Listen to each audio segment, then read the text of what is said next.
ఎంత కోపమున్నా ఒక మనిషిని ఇంకో మనిషొచ్చి తిట్టుకోవడం వరకు పర్వాలేదు గానీ, అటువంటి మాటలనేది యాక్సెప్టబుల్ కాదు. దానికి నేను స్టాండ్ తీసుకోను. ఎంత నా సొంత వాళ్ళైనా, ఎవరైనా సరే. ఇప్పుడు ఒక విషయం నాకు తెలిసిందంటే నేను దాని గురించి మాట్లాడగలుగుతాను. నాకు తెలియంది నేనెలా మాట్లాడగలనో, దాని గురించి నేను ఎంత చెప్పగలను. నాకు తెలిసినంత వరకు అయితే నేను మాత్రం మాట్లాడతాననమాట. ఇప్పుడు 12:30 ఆ టైంకో ఏమో అనుకుంటా. ఇలా షేర్స్ వచ్చేస్తున్నాయి. ఫ్రెండ్స్ నుంచి అండ్ ఉంటారు గదా! వాళ్ళందరి దగ్గర నుంచి వస్తున్నాయన్నమాట. ఏంటి అని చెప్పి చూడగానే నేను విన్నాను. ఆ ఆడియో ఏదైతే ఉందో నేను విన్నాను. అరె! ఏంటి ఇంత సడెన్‌గా ఇలాంటి ఆడియో వచ్చిందేంటి? ఇలా ఎందుకు తిట్టింది అని నాకు షాక్ అయ్యాను. అందరూ ఎలా షాక్ అయ్యారో అలా నేను షాక్ అయ్యాను. అందరికి ఎలా కోపం వచ్చిందో అంతకంటే ఎక్కువగానే నాకు కోపం వచ్చింది.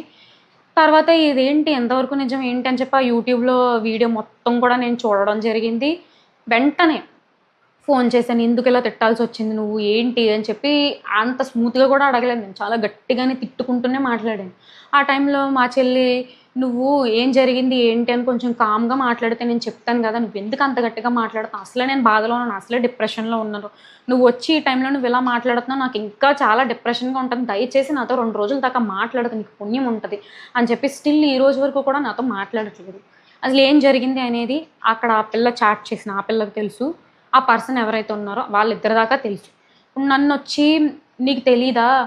అద్దరు సొంతక్క చెల్లెళ్ళే గదా! నీకు ఆ మాత్రం తెలీదా?" అనంటే, సొంతక్క చెల్లెళ్ళమే నేను కాదు అనట్లేదు. బట్ నాకు పెళ్లయింది. నేనొక సెపరేట్‌గా మా హస్బెండ్‌తో ఒక వేరే ఇంట్లో ఉంటున్నాను. ఆ టైంలో నేను లేను. ఉండుంటే నేను చెప్పుండేదాన్ని. సరే ఇలా జరిగింది. ఆ పర్సన్‌తో ఇలా చాటింగ్ అయ్యింది. ఆ టైంలో ఈ అమ్మాయి ఇలా పెట్టాల్సొచ్చిందని నేను చెప్పుండేదాన్ని. ఏది నిజం, ఏది అబద్ధం అని నాకు తెలుసుకోవడానికి మా చెల్లి సైడ్ నుంచి కూడా నాకు రెస్పాన్స్ అనేది లేదు. నేను వచ్చి ఇప్పుడు ఏమని చెప్పి చెప్పగలను? అదంతా ఒక విషయం ఒకటైతే అంటున్నారనమాట. ఇలా యూట్యూబ్ థంబ్‌నెయిల్స్‌లో కూడాను ఏమని ముగ్గురు ఫోటోస్‌లు పెట్టేసి కళ్ళల్లోంచి ఇలా ఏదో ఫైరొచ్చినట్టు ఇలా ఇలా క్రియేట్ చేసి పెడుతున్నారనమాట. నాకర్థం గాదు. అసలందులో నా ఇన్వాల్వ్‌మెంట్ ఎక్కడుంది? ఆ ఆడియోలో కానీ, ఆ మెసేజ్ చాట్‌లో గాని నా పేరుందా? ఎందుకు నా ఫోటో వాడాల్సొచ్చిందని నేను అడుగుదాం అనుకుంటున్నాను. సరే నా ఫోటో వాడారు. ఎందుకంటే నా సొంత చెల్లి కాబట్టి అనుకుందాం కాసేపు. మా హస్బెండ్ ఏం చేశారు, తన ఫోటో ఎందుకు వాడాల్సొచ్చింది? ఈరోజు కూడా ఒక వీడియో చూసాను నేను. చాలా బాధనిపించింది నాకు. లిటరల్లీ చాలా అంటే చాలా బాధనిపించింది. అండ్ కమెంట్ కూడా పిన్ చేసి పెట్టారనమాట. ఏమని 300,000 సబ్‌స్క్రైబర్స్ నేను చేశాను video. 300,000 subscribers for Sumi talks. జై ఫేస్ రివీల్ అన్నాను కదా! అని చెప్పేసి జై బ్యాక్ సైడ్ నుంచొనుంటాడు. తన హెడ్ మీద జై అని చెప్పేసి ఇలా వస్తదనమాట. ఎవడడిగాడు? ఆడి ఫేస్ ఎవడ కావాలి? ఎందుకు? నాకర్థం కావట్లేదు. వై జైనెందుకు ఇన్వాల్వ్ చేయటం? సరే మీరు ఆ వాయిస్ మెసేజ్‌లో ఏదైతే ఉందో వాళ్ళ అమ్మనన్నారు, వాళ్ళ లవర్‌నన్నారు కాబట్టి అందుకే నీ హస్బెండ్‌ని అంటున్నారని అంటారా? అయితే ఇప్పుడు జస్టిస్ ఎవరి కోసం? సరే ఆ పర్సన్ అన్నారు, మీరు అన్నారు. ఇంక అంతే కామ్ అయిపోయినట్టేనా? ఇప్పుడు వాళ్ళన్నారు అంటే, సరే మనం కూడా అనేద్దాం. అంటే వాళ్ళు అలాంటి వాళ్ళు అంటే, మనం కూడా ఇలాంటి వాళ్ళమే. వాళ్ళు తప్పు చేస్తే, మనం కూడా తప్పు చేసేద్దాం. అంతేనా?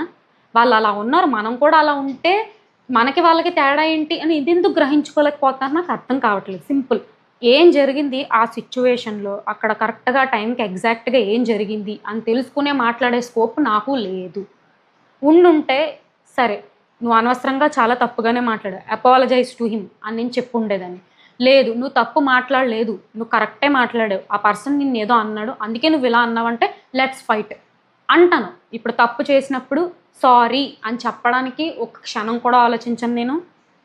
చెప్పించడానికి కూడా ఒక క్షణం ఆలోచించను. ఎట్ ద సేమ్ టైమ్ అవతల పర్సన్ ఏమైనా తప్పు చేస్తే ఫైట్ చెయ్యి అని చెప్పడానికి కూడా ఇంకో క్షణం కూడా నేను ఆలోచించను.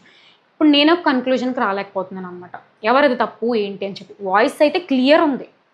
క్లియర్‌గా చెప్తున్నాను. తనదే వాయిస్. నేను కాదు అని డిఫెండ్ చెయ్యట్లేదు. బట్ నా ప్రాబ్లమ్ వల్ల ఏంటంటే ఎందుకు మీమ్ పేజెస్‌లో నా ఫోటో వాడాల్సొస్తుంది. సరే వాడారు. నువ్వు ప్రమోట్ చేసావు. నీకు యూట్యూబ్ ఛానెల్ ఉంది. నీకు ఇన్‌స్టాగ్రామ్ ఛానెల్ ఉంది. మీ చెల్లి పచ్చళ్ళని చెప్పేసి నువ్వు ప్రమోట్ చేశావన్నాను. నేను ప్రమోట్ చేశాను అంటే నేనొచ్చి ఎవరిని ఒక అసభ్యకరంగమైన మాటలతో నేను ప్రమోట్ చేయలేదు ఎప్పుడూను. మీరు ఇలా ఖచ్చితంగా కొనుక్కొని తీరాలి. కొనుక్కోకపోతే అమ్మల మీద ఒట్టే. అని ఈ టైప్ ఇటువంటి నేను మాట్లాడలేదు. మీరు నిజంగా దేశభక్తులైతే కొనుక్కోండి. మీరు నిజంగా మంచి మనుషులైతే కొనుక్కోండి అని నేను ఎవరిని ఫోర్స్ చేసి చెప్పలేదు కదా! నా ఛానెల్‌లో ఆర్ నా ఇన్‌స్టాగ్రామ్‌లో వాటెవర్ ద వీడియోస్ నాకు సంబంధించిన పర్సనల్ సంబంధించిన వీడియోస్ ఏవైతే ఉన్నాయో, అందులో ఎక్కడైనా ఒక్కరి గురించి అబ్యూజివ్‌గా మాట్లాడడం గాని, ఒకరిని కించపరిచి మాట్లాడడం గాని నేను ఎప్పుడూ చేయలేదు. అండ్ ఏ వీడియోకైనా వెళ్ళండి, let it be latest video, let it be old video అయినా స్టిల్ కమెంట్కి రెస్పాండ్ అవుతాను నేను. ఎందుకంటే ఒక పర్సన్ వచ్చి వాళ్ళ వాల్యుబుల్ కమెంట్, వాళ్ళ టైం స్పెండ్ చేసి అక్కడ కమెంట్ ఇస్తున్నారు అంటే we have to respect them. నేను కూడా వాళ్ళకి ఆన్సరబుల్, నేను కూడా వాళ్ళకి అట్లీస్ట్ లైక్ చేయటమో దానికి రిప్లై ఇవ్వడమో చేస్తాను. వన్స్ ఇది మంచిగా ఉంది కమెంట్ అంటే I'll give like, I'll give reply. అది నాకు నచ్చలేదు, నాకు హర్ట్ఫుల్గా ఉందంటే నేను తిట్టను, తిరిగి చెయ్యను, సైలెంట్గా డిలీట్ చేస్తాను. అది నా నేచర్. మా అక్క అలెక్య చిట్టి ఆడియో అయితే రిలీజ్ చేశారు. చాలా కాంట్రవర్సీస్ జరుగుతున్నాయి, ఇంకా న్యూస్ ఛానల్స్ కానీ మీమర్స్ కానీ అందరూ వేస్తున్నారు. అసలు ఏం జరిగింది దాని మీద నేనైతే ఈరోజు మీకు అందరికీ క్లారిటీ ఇద్దాం అనుకుంటున్నా. అసలు ఒక ఆడపిల్ల ఉండి అంత దారుణంగా ఎలా తిట్టగలిగింది, ఎలా మాట్లాడుతుంది బూతులని చాలామంది అంటున్నారు. దానికి అసలు కారణం ఏంటనేది ఎవరూ ఆలోచించట్లేదు. వన్ సైడ్ మాత్రమే చూసి ఈజీగా జడ్జ్ చేస్తున్నారు. అసలు ఏం జరిగిందంటే, మేము ఒక రోజులో వేల కొద్ది మెసేజెస్ అయితే డీల్ చేస్తూ ఉంటాము. అందులో వచ్చిన మెసేజెస్ అన్నీ కంప్లీట్గా సగానికి సగం బ్యాడ్ మెసేజెస్, తిడుతూ, పచ్చి బూతులు తిడుతూ, ఇంకా పేరెంట్స్ని కూడా ఇన్వాల్వ్ చేస్తూ, అసభ్యకరంగా మాట్లాడుతూ ఇలానే వస్తాయి.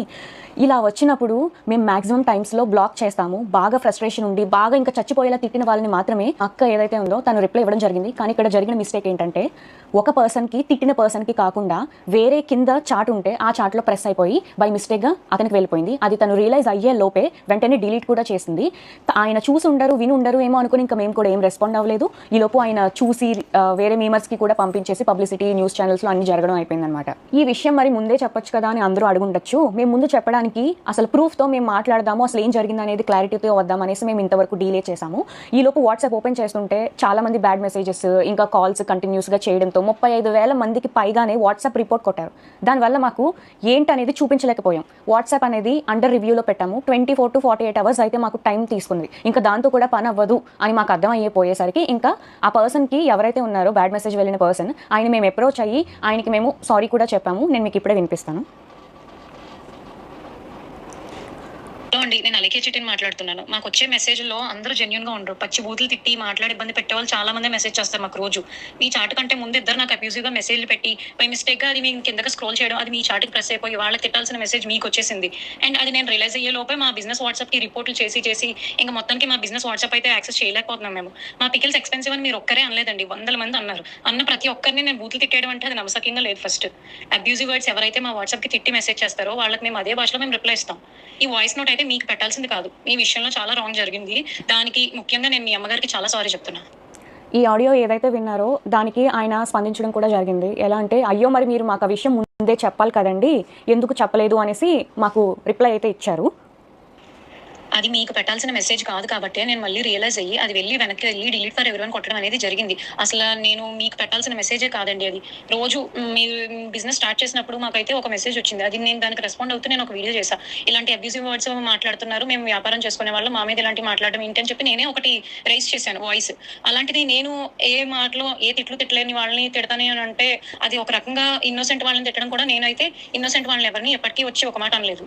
ఎక్స్పెన్సివ్ అనే మాటలు అయితే ప్రైజింగ్ ఎక్కువ ఉంది, ఈ మాటకి ఎవరు అసలు కంప్లీట్ గా రెస్పాండ్ అవ్వరు.